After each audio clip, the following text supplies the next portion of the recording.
Let's hook up.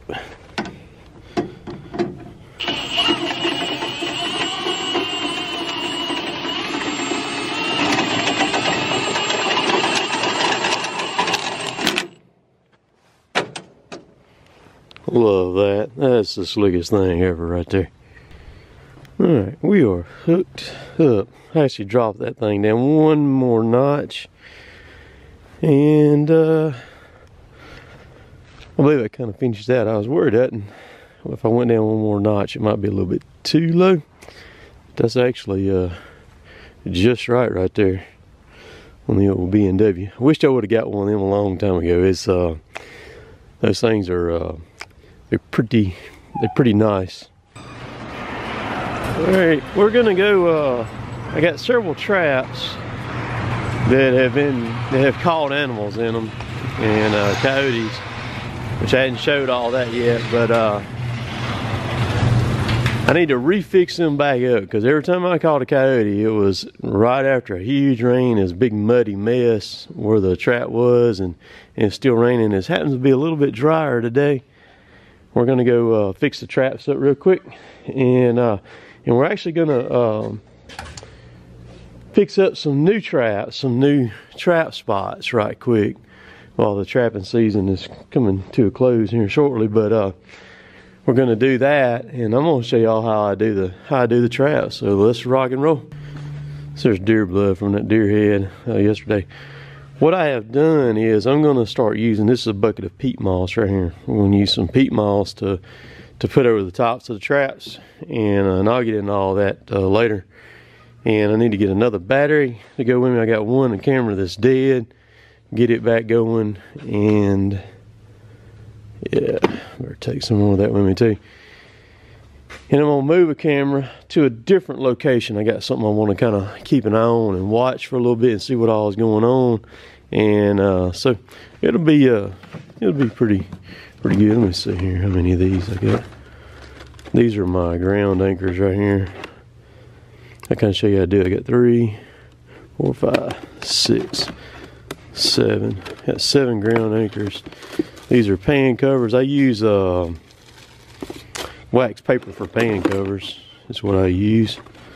So that's all good. Okay, do. All right, here we go.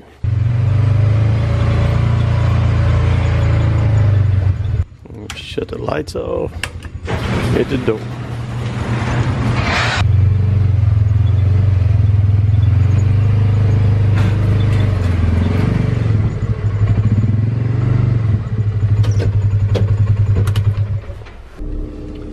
So I've also got my all my hunting stuff in here too, which it never comes out of my truck. It stays in here all the time during hunting seasons. So we may set up and hunt a little bit this afternoon. I don't know. It's just going to depend on how I feel when I get done messing with these traps. Messing with these traps takes some time to do that. So we're going to head on over here and see what's going on real quick. I'm also going to do some, while I'm doing this, I'm going to be kind of killing 2 birds with 1 stone. I'm going to do some scouting around, checking some things out, looking at some stuff.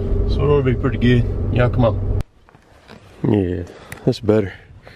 We're gonna unload now. Get off the trailer. It's a pretty quick process here.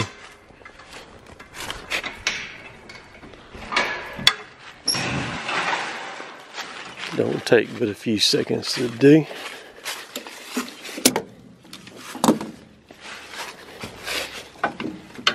Lay that right there, done. Under 30 seconds. We're gonna back her off here.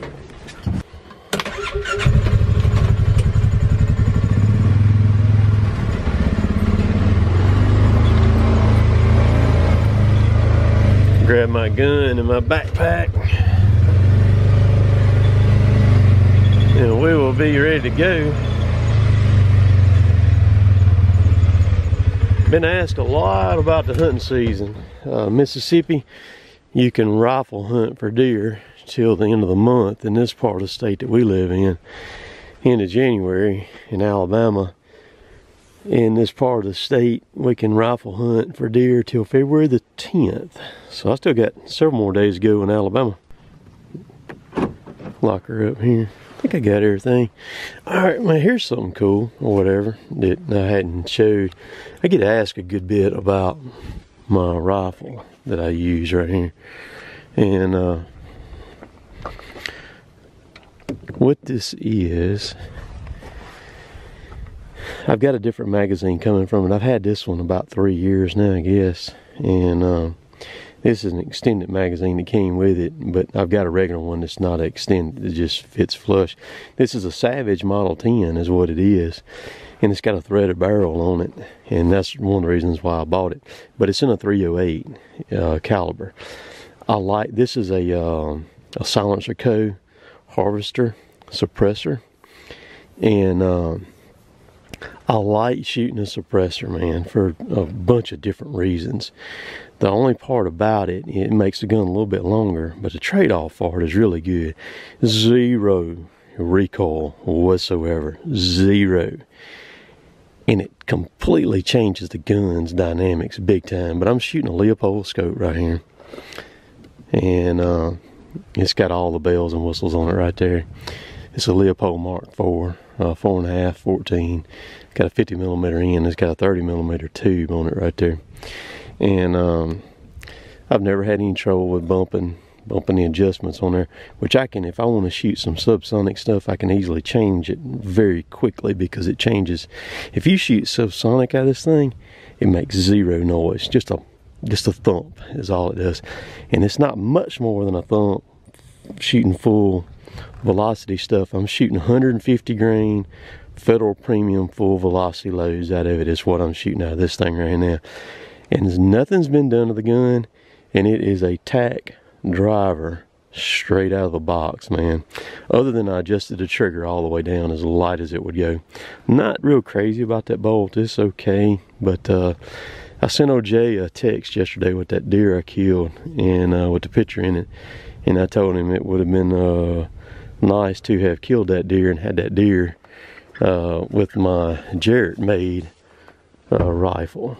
And I knew that kind of get his goat, because he's still got my 25-06, and I'm just gonna put this down here. This is how I ride with it. I prefer it to be just like that right there.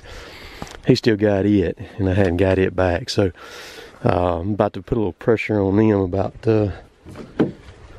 getting it going and whatever they need to do to finish it up. So let's go put some traps out real quick. So I really like the end of the season, and here's why. Because a lot of people kind of taper off once it gets to be about Christmas. The biggest majority of people kind of quit hunting. They kind of give it up and go on, do something else. And so it kind of, a lot of the pressure kind of gets off the deer, and it changes a lot.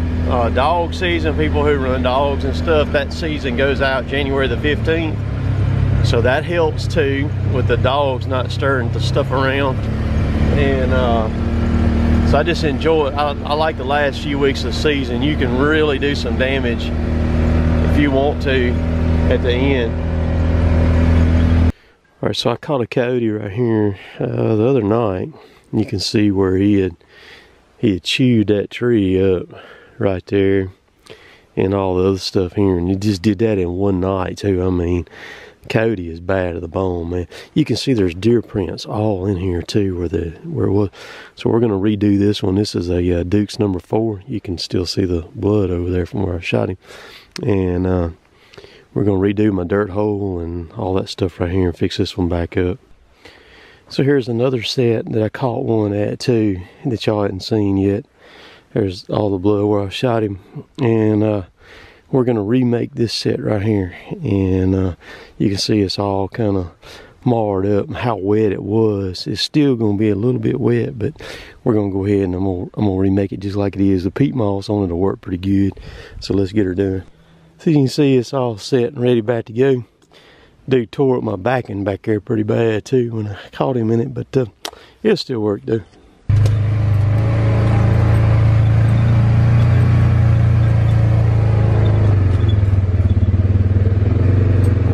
bit of everything's been down this road right here.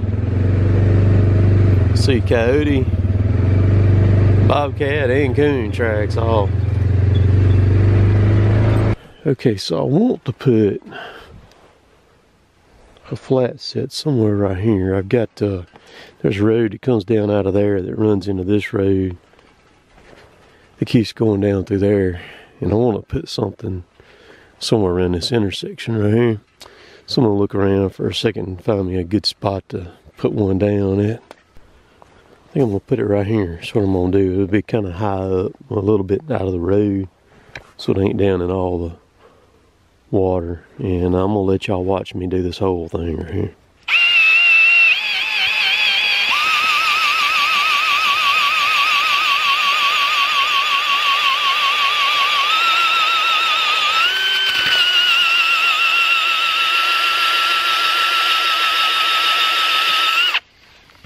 Some of this ground in these parts is hard, and this happens to be one of those places right here. So what you can do is you can move over a little bit and try it.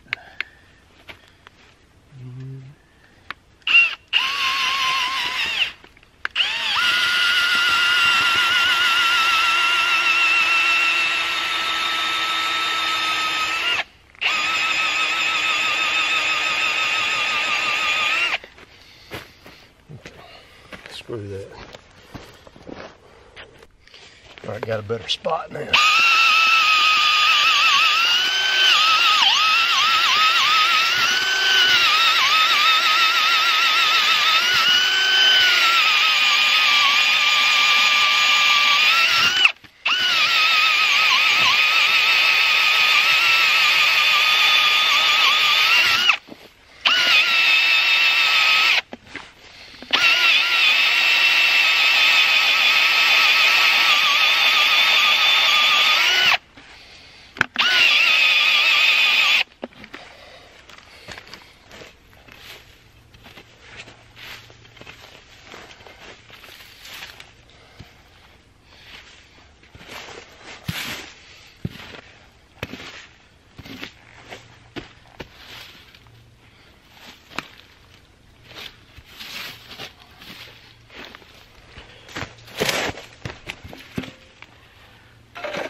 So you can see I got it anchored there. I'll set it in the hole. Okay, so now we're gonna set it.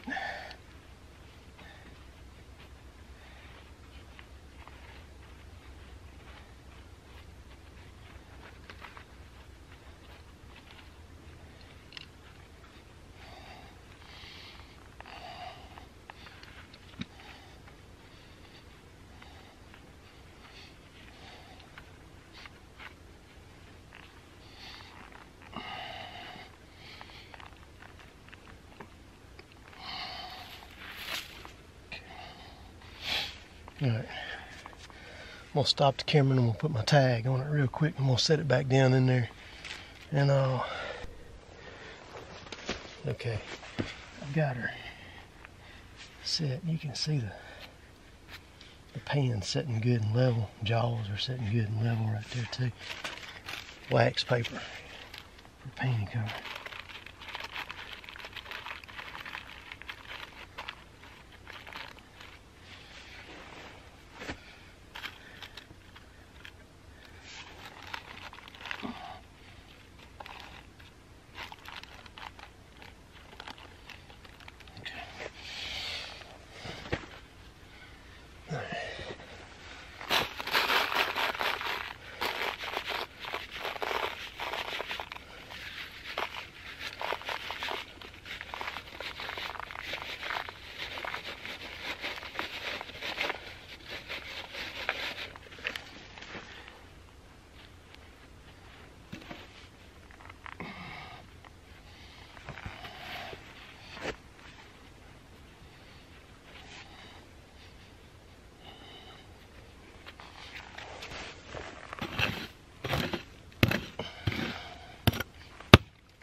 Yes, as nasty as it looks, trust me.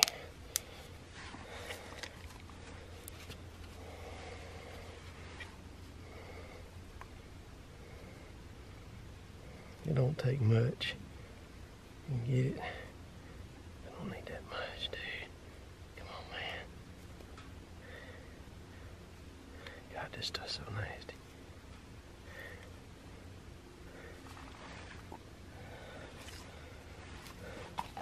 So that's bait.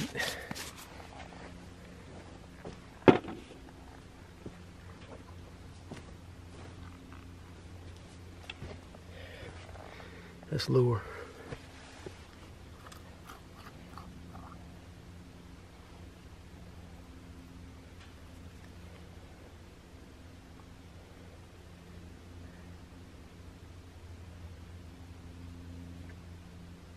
It'll take me a little bit. Okay.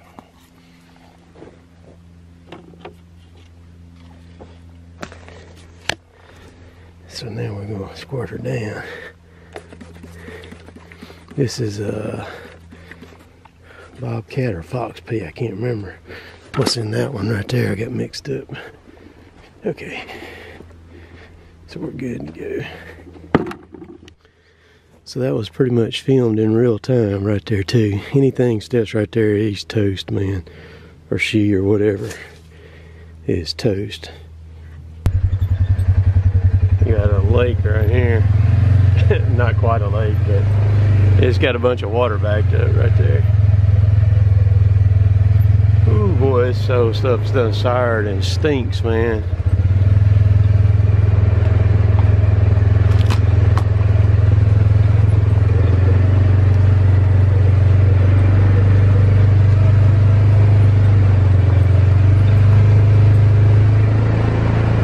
Uh-oh. Dude, it's wet over there.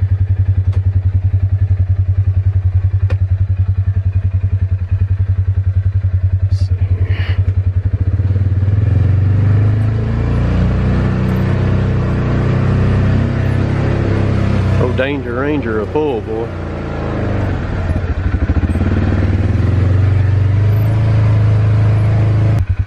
So we're back. I am not gonna deer hunt this afternoon. About to load this beast back up. Put out another camera. Got it out. Got 2 new trap sets. Got all the other traps that were been tripped and wasn't going. Got them situated. I'll show you the cameras that I use. These are cellular. These are coverts. It's what these are, the LTEs. In my opinion, they are the best cellular camera that you can possibly buy. And if you're real crafty, you can find them on Amazon at really, really nice prices. They're like $4.38 from Covert, but you can, like, not Amazon. I mean eBay, brand new on eBay. I've got them down in the mid $200 range a few times. I run quite a few of these right here, a bunch of them. And if you're real serious about hunting, that's the one to buy right there and get it. The service is very inexpensive. To run them, the more you run, the less it costs you. So that's what I do. And then I run them on. I don't run them on AA's. I run them on these batteries right here. This is a 12 volt battery. I just put them straight onto that, and that way you don't have to, because the 12 AA's that goes in it costs the same as what one of these do, and this that's rechargeable right there. But you've got to run one of these cords with it right here. If you run a 12 volt, you can run it on a 6 volt battery, but you can run it on 12 volts. And as long as you've got this converter that'll convert it back to 6 volts, you're fine on it. So there we go. Y'all see? This ain't coyote barking. Caught another one. That's pretty dang cool, man. And he is not happy either. Listen at him.